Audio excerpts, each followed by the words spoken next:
Praise the Lord. Hallelujah. 23-ാം സങ്കീതം നമുക്ക് hallelujah ഒന്നാമത്തെ വാർത്തയെ ഹല്ലേലൂയ നമുക്കൊന്ന് പഠിക്കാം. ഒന്നാമത്തെ கர்த்தர் என் மேய்ப்பராயிருக்கிறார், நான் தாழ்ச்சி அடையேன். ஸ்தோத்திரம். ஹல்லேலூயா. ஆண்டவர் நம்முடைய மேய்ப்பராய் இருக்கிறதுனாலே, அவர் நம்முடைய குடும்பத்துக்கு ஒரு மேய்ப்பராய் இருக்கிறதுனாலே, அவர் நம்முடைய குடும்பத்துக்கு ஒரு காவலாளாய் இருக்கிறதுனாலே நாம் ஒருபோதும் என்ன செய்யாது? தாழ்ச்சி அடையேன். ஸ்தோத்திரம். ஹல்லேலூயா. அவர் நமக்கு ஒரு பாதுகாப்பு தந்து நம்மளை வழி நடத்துகிற தேவன் என்று 23-ஆம் சங்கீதம் சொல்லுகிறது. ஸ்தோத்திரம். எதனால சொல்லுகிறது? 23-ஆம் சங்கீதம் ஹல்லேலூயா அது தாவீதினுடைய சங்கீதம் சொல்லுகிறது. ஸ்தோத்திரம். தாவீது இந்த வார்த்தைகள் ஆண்டவருடைய சமூகத்திலிருந்து பெற்றுக்கொள்ளுகிறதுக்கு காரணம் சொல்லுகிறது, ஆண்டவர் அவருடைய வாழ்க்கையில் ஒரு மேய்ப்பராய் இருக்கிறது.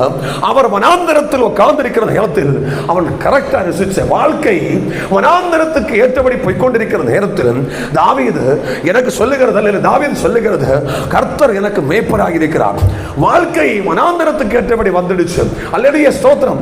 8 சகோதரங்களில் ஹல்லேலூயா இത്രയും சகோதரங்கள் தாவீதுடைய வீட்டில் உண்டாயிருந்துட்டு இந்த சகோதரங்கள் எல்லாம் ரொம்ப ஒரு 2 சகோதரங்கள் சவுலினுடைய ராணுவத்தில் மிலிட்டரி தலைவன்மாராயிருக்கிறோம். ஸ்தோத்திரம். ஹல்லேலூயா. ராணுவ தலைவன்மாராயிருக்கிறோம். ஆனா ஒரு சில சகோதரங்கள் வீட்டு வேலைகள் எடுக்கிறோம். பலவரும் கவர்மெண்ட் ஆபீசர்களாக இருக்கிறோம். இப்படி எல்லாம் ஒரு வீட்டில் இருக்கும் போது ഏറ്റവും கடைசியிலுள்ள சகோதரனாய் தாவீது அவன் வனாந்தரத்தில் ஆடுகளை தேடி ஆடுகளுக்கு சாப்பாடு கொடுத்து ஆடுகளை மேய்த்து நடக்கும்போ தாவீது அந்த இடத்தில் இருந்து ஆண்டவரோடு கூட அமர்ந்திருந்து அவரோடு கூட ருசிச்சு அவருடைய அன்பை ருசிச்ச போது தாவீது சொல்லுகிறது, கர்த்தரின் மேய்ப்பராயிருக்கிறார், நான் ஒருபோதும் தாழ்ச்சி அடையேன்.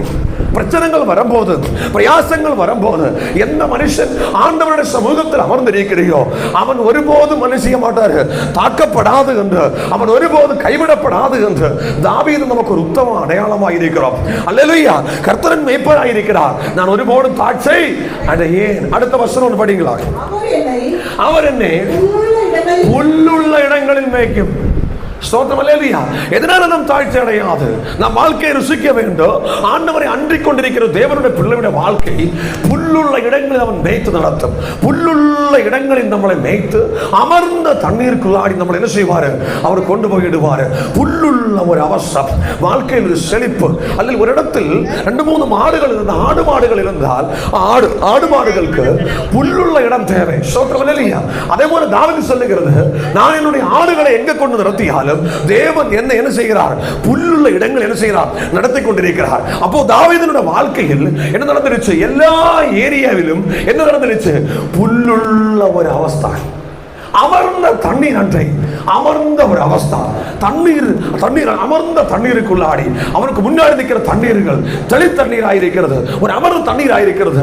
இத்தண்ணீருக்கு சைடு கூட தாவீது நடக்கும் போது ஆண்டவருடைய மகிமை ருசிக்கிறது. அப்படிப்பட்ட ஒரு ஆவிக்குரிய வாழ்க்கை தாவீதினுடைய வாழ்க்கையில் இருந்ததினாலே தாவீது ஆண்டவருடைய சமூகத்தில் இதெல்லாம் ருசித்த போது 23-ஆம் சங்கீதம் உருவானது. ஸ்தோத்திரம். அல்லேலூயா. நாம் நம்முடைய வாழ்க்கையில் ஆண்டவரே நீரே எனக்கு பாதுகாப்பு தான், நீரே என்ன நடத்துவது சொல்லி நான் அமர்ந்து இருக்கும் போது தெரிந்து கொள்ளலாம். சமான ஹதியா அல்லது அன்பு தாயாரோட ஆவியானவர் சொல்லுகிறது, ஒரு சில சுவார்வினுடைய அவஸ்தைகள் குடும்பத்தில் உண்டு. ஆனா ஆவியானவர் சொல்லுகிறார், வரும் தினங்களில் உன் குடும்பத்தை ஒரு புல்லுள்ள இடங்களில் வைத்து அமர்ந்த தண்ணீர் அண்டையில் தேவன் கொண்டு போய் விடுவார். வரும் தினங்களில் நீ அமர்ந்திரி ஆண்டவருடைய சமூகத்தில், கரெக்டாக திருவிருந்தெடுத்து ஆண்டவருடைய சமூகத்தில் அமர்ந்திரி. ஆவியானவர் உனக்காக உன் குடும்பத்துக்காக ஒரு சில அற்புதங்களை செய்ய போகிறார். நீ இதுவரை காணாத ஒரு சில அற்புதங்களை தேவன் உனக்காக செய்ய போகிறார். ஒருபோதும் அவர் உன்னை கைவிடவே மாட்டார். ஸ்தோத்திரம். அல்லேலூயா. அதனுடைய அடுத்த வசனம் படி, அவரின் ஆத்துமாவை தேத்தி தம்முடைய நாமத்தை நிமித்தம் என்னை நீதியின் பாதையில் நடத்தும். ஸ்தோத்திரம். தம்முடைய நாமத்தை நிமித்தம் நம்முடைய விஷயம் நீதியின் பாதையில் நடக்கலாம். ஆண்டவர் அவருடைய நாமத்தை நமக்கு தருகிறது நாம் நீதியின் பாதையில் நடக்கிறதுக்காக. 91 சங்கீதம் 14 வசனம் படிக்கும்போது அவர் என்னிடத்தில் வாஞ்சியாயிருக்கிறபடினாலே நான் அவனை விடுவிப்பேன். நினைச்சுவாரு, அவன் என் நாமத்தை அறிகிறதுனாலே நான் அவனை உயர்ந்த அடக்கலத்தில் வச்சு அழகு பார்ப்பேன். ஸ்தோத்திரம் அல்லேலூயா. ஆனால் இந்த வசனம் சொல்லுகிறது அவன் என் நாமத்தை தேற்றி தம்முடைய நாமத்தை நிமித்தம் தம்முடைய நாமத்தை நிமித்தம் என்ன செய்வாரு? நீதியின் பாதையில் நடத்தப்படும். அப்போ ஆவிக்குரிய கூட்டத்தில் நாம் வருகிறது அவருடைய நாம நிமித்தம் நீதியுள்ள பாதையில் நமக்கு நடக்கணும். மோசமான பாதையில் நடந்தால் ஒருபோதும் நமக்கு தப்பிச்சு வெளிவர முடியாது. நம்முடைய நீதியுள்ள பாதையில் நடக்கும்படி ஆண்டவருடைய சமூகத்தில் ஒப்பு கொடுத்து நாம் உட்கார்ந்து இருக்கும் போது ஆண்டவர் நீதியுள்ள பாதைகளில் நம் ஆத்துமாவை தேற்றி அவன் நம்மளை என்ன செய்வாரு? நீதியுள்ள பாதைகளில் நம்மளை நடத்தும். ஒரு நல்ல பாதையில் நடக்கிறதுக்கு நாம் ஆசைப்பட்டார் ஒருபோதும் தேவன் நம்மளை என்ன செய்ய மாட்டாரு? கைவிடவே மாட்டார். ஸ்தோத்திரம். அதுக்கு நமக்கு ஒரு வசனம் படிக்க யோவான் சுவிசேஷம் அதனுடைய 1ஆம் அதிகாரம் அதனுடைய அல்லேலூயா 9ஆம் வசனம் 9, 10, 11 வசனம் படிங்களா?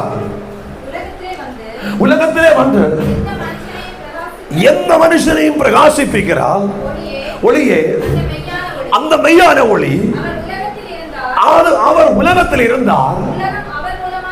உலகம் அவர் மூலமாய் உண்டாய். உலகத்தில் உலகமோ அவரை அறிவதில்லை. சோதரம். உலகத்தில் எந்த மனுஷனையும் பிரகாசிப்பிக்கிற ஒரு ஒளி இந்த உலகத்தில் வந்தது. ஆனால் உலகம் என்ன செய்ததில்லை? அவரை அறிந்ததில்லை. அதான் சொல்லுகிறது ஒரு மனுஷன் பிரகாசமாய் மாறுகிறதுக்கு, ஒரு மனுஷன் மகிமையாய் மாறுகிறதுக்கு, ஒரு மனுஷனுடைய ஆத்துமாவு தேற்றப்படுகிறதுக்கு, அது புல்லுள்ள இடங்களில் மேய்க்கப்படுகிறதுக்கு, அமர்ந்த தண்ணீர் கண்டை கொண்டு போகிறதுக்கு ഏറ്റവും விலப்பட்ட தகுதி உலகத்தில் நமக்காக புறம் நடக்கப்பட்ட 3ஆம் நாள் எழுப்பி வந்தார் நசரேயனாகிய இயேசு. அவர் இந்த உலகத்தில் வந்த போது இந்த உலகக்காரோ அவனை அறிந்ததில்லை. அவனை குறித்து வேதம் சொல்லுகிறது அவன் மெய்யான ஒளி. அப்ப மெய்யான ஒளியாயா அந்த தேவனுடைய மகிமையை தரிசிக்கிறதுக்கு வனாந்தரத்தில் கிடந்த தாவீதுக்கு முடிஞ்சது. தாவீது சொல்லுகிறது கர்த்தரின் மேய்ப்பராயிருக்கிறார், அதனாலே அந்த இயேசு என்னுடைய மேய்ப்பராயிருக்கிறார், அதனாலே நான் தாழ்ச்சி அடையேன். ஒருபோதும் நான் தாழ்ந்து போகாது, ஒருபோதும் நான் இழந்து போகாது. ஆண்டவரின் மேய்ப்பராய் இருக்கிறதுனாலே ஒருபோதும் நான் தாழ்ச்சி அடையும். இன்னைக்கு பகல் வேளையில் இந்த வசனம் யாரும் மறக்க கூடாது, காணாமலே படிச்சிடலாம். அல்லது 23 சங்கீதம் 1ஆம் வசனம் கர்த்தரின் மேய்ப்பராய் இருக்கிறார், நான் தாழ்ச்சி அடையேன். இதை பேசி பேசி நடந்து பாரு. நீ இதை பேசி பேசி நட. நீ சும்மா இருக்க பேசிட்டே இரு. சங்கடம் வரம்போ, கஷ்டம் வரம்போ, சகலத்தில் நீ பேசிட்டே இரு. நீ விடாமல் பேசிட்டே இரு. இந்த வசனத்தினுடைய கிரியா உன்னுடைய வாழ்க்கையில் ஆரம்பிக்கும். கர்த்தரின் மேய்ப்பராயிருக்கிறார், நான் தாழ்ச்சி அடையேன். கர்த்தரின் மேய்ப்பராயிருக்கிறார், நான் தாழ்ச்சி அடையேன். பொண்டாட்டி உனக்கு விரோதமாய் எழும்பும்போ, புருஷன் உனக்கு விரோதமாய் எழும்பும்போ, பிள்ளைகள் உனக்கு விரோதமாய் எழும்பும்போ, ஒரு மக்கள் விரோதமாய் எழும்பும்போ, உனக்கு எதிரிகள் கூட வந்து இப்படிப்படி கர்த்தர் என் மேய்ப்பராயிருக்கிறார், நான் தாழ்ச்சி அடையேன். வசனத்தை பேசி பேசி ஒரு கழுதையின் படி நட. ஒரு போதும் இந்த வார்த்தை கிரியை பண்ணும். எந்த மனுஷனும் கிரியை பண்ணாத வார்த்தை நமக்காக கிரியை பண்ணும். ஸ்தோத்திரம் அல்லேலூயா. கர்த்தரின் மேய்ப்பராயிருக்கிறார், நான் தாழ்ச்சி அடையேன். அப்போ தாவீது தம்முடைய சூழ்நிலையில் இயேசுவின் மகிமையை பெற்றுக் கொண்டார். அப்ப இயேசுவை குறித்து யோவான் பேசுகிறது ஒரு மெய்யான ஒளி இந்த உலகத்தில் வந்து கொண்டே இருந்த, ஆனால் இந்த ஒளியை குறித்து ருசிக்கிறதுக்கு என்னாலே முடிந்ததில்லை. உலகத்திலே அநேக ஒளிகளை குறித்து நான் ருசிச்சேன், அநேக ஒளிகளை குறித்து ருசிச்சு படிச்சேன். ஆனா மெய்யான ஒளி இயேசு கிறிஸ்துவோட ஒளியை குறித்து அநேகருக்கு ருசிக்க முடிஞ்சதில்லை. அதனால அநேகரோட வாழ்க்கை பாழடைஞ்சு போனது, சமாதானம் இல்லாமல் போனது, அல்லது ஒரு புல்லுள்ள இடங்களில் மேய்றா ஒரு அவஸ்தை இல்லாமல் போனது. அல்லேலூயா. யாரும் எதுவும் பேசட்டு, ஆனா நம்முடைய வாழ்க்கையில் ஒரு சமாதானம் உருவாகிறதுக்காக, ஒரு சந்தோஷம் உருவாகிறதுக்காக, புல்லுள்ள இடங்களில் மேய்ந்து அமர்ந்த தண்ணீர் போகிறதுக்காக ஒரு தகுதி தேவன் நமக்கு தருகிறோம். நான் என்ன செய்யணும்? அந்த தேவனோட மகிமையை தரிசிக்கலாம். அந்த மகிமை என்ன? அந்த ஒளி உலகத்தில் வந்து கொண்டே இருந்த, ஆனா உலகத்தார் யாரும் என்ன செய்வதில்லை, அந்த ஒளியே தெரிந்து கொண்டதில்லை, அதை புரிந்து கொள்ளுகிறதுக்கு அவரால் முடிந்ததில்லை. அடுத்த வசனம் படி யோவான். அவர் உலகத்தில் இருந்தார், உலகம் அவர் மூலமாய் உண்டாயிற்று, உலகமோ அவரை அறியவில்லை.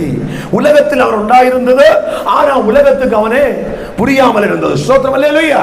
உலகத்துக்கு அவனே புரியாமல் இருக்கும் போது எப்படி ஒரு மனுஷன் வாழ்க்கையில் ஒளி அசைவாடும்? அதான் சொல்லுகிறது. அநேகருக்கு பர்சனலி இயேசுவே புரியாது.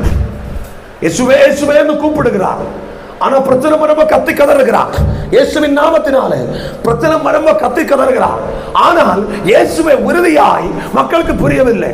அதான் சொல்லுகிற யோவான் சொல்லுகிறது, ஒரு ஒளி வந்து கொண்டிருக்கிறது, ஆனா இது மெய்யான ஒளி. இந்த ஒளியை எந்த மனுஷன் உண்மையா ரிசீவ் பண்றியோ, உண்மையா ரிசீவ் பண்ணலாம். எந்த சூழ்நிலைக்காக, பிரச்சனைகள் மாறுகிறதுக்காக, அல்லது ஒரு சில காரியங்கள் நடக்கிறதுக்காக அல்ல, உண்மையாய் மனசோட அந்த ஒளியை ஒரு மனுஷன் ரிசீவ் பண்ணியால் அவன் மெய்யான ஒளியாய் மாறும்.